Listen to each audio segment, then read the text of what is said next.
everyone, thanks for joining me on the Ghanaian Farmer channel.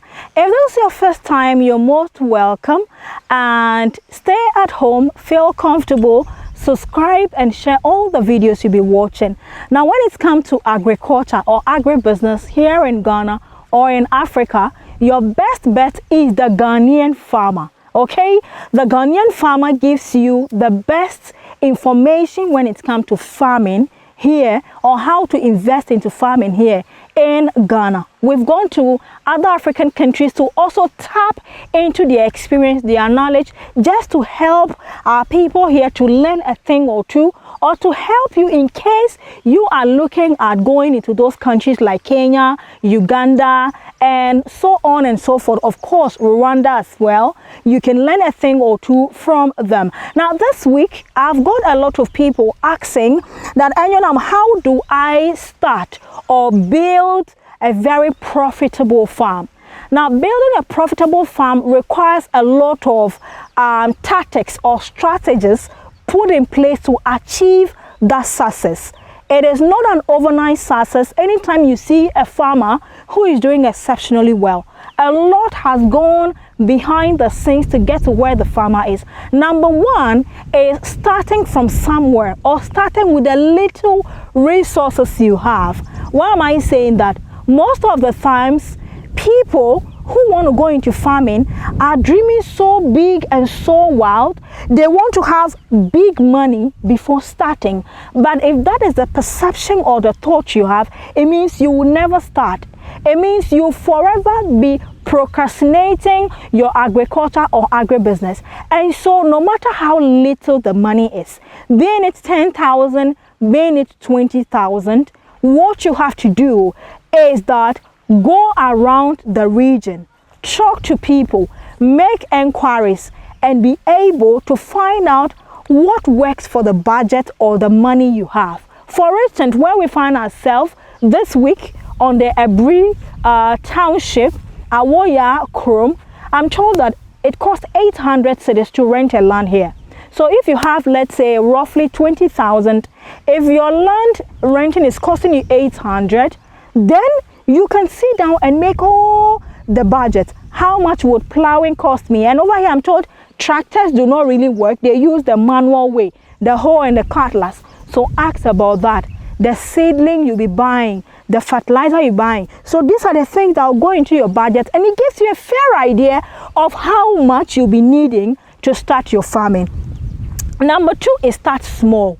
Okay, you can start off with just 1 acre.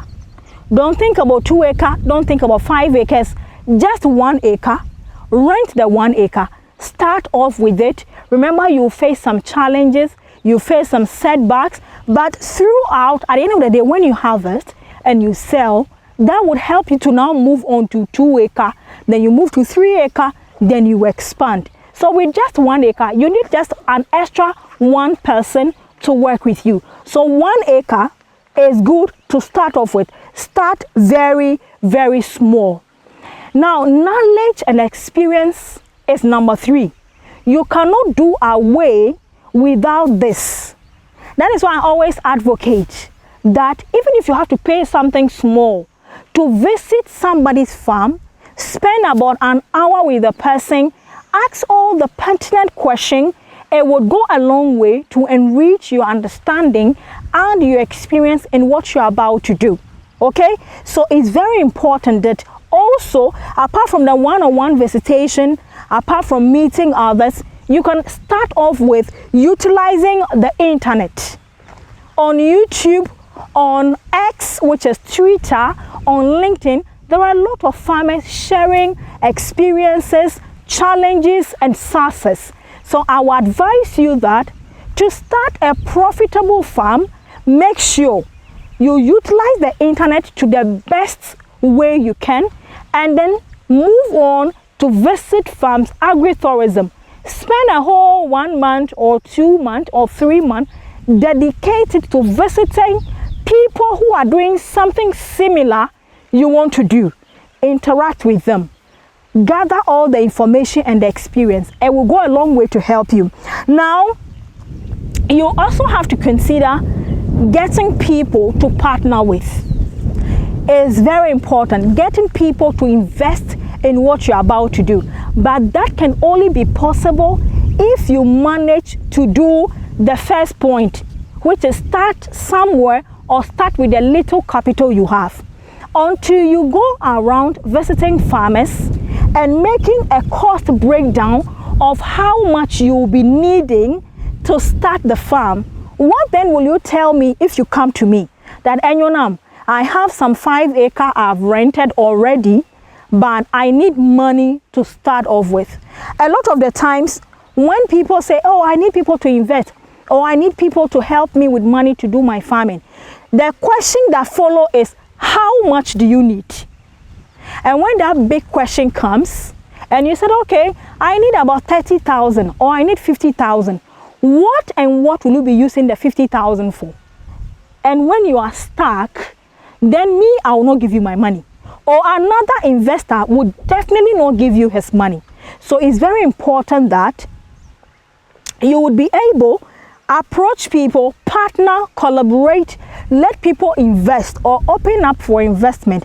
But before that, you should have been able to do a cost breakdown of your production and possible projection of return on profit or return on investment. How much will it be costing me if I invest 19,400 into 1 acre pineapple farm? How much will I be making? And after deducting the 19,000, how much will be my profit?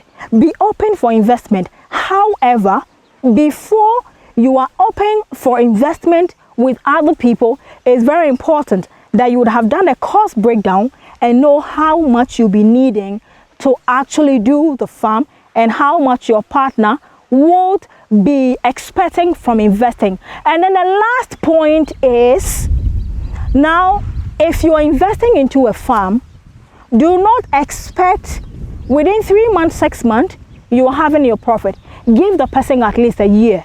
This goes out to all of you who want to invest. Of course, if it's vegetables, which is 3 months, the duration or the season in the southern belt is 2.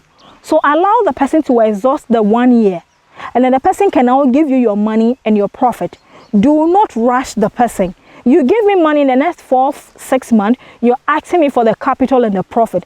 It doesn't work like that. So before you partner, before you accept investment, know the duration of the crop or livestock you are going into, when it will start generating profit, and when you can start repaying the loan. So the person and yourself can have clarity and closure. These are some of the tips I believe would help you to set up a profitable farm. Finally, register the farm, open an account, and make sure you invest every money, or make sure you deposit every resources generated from the farm into that account. Thank you very much for watching. My name is Enyonam, and this has been the Ghanaian Farmer. If this is your first time, please do something for me. As a way of supporting me, subscribe and share the video. Thank you very much. I'll see you next week. Bye-bye.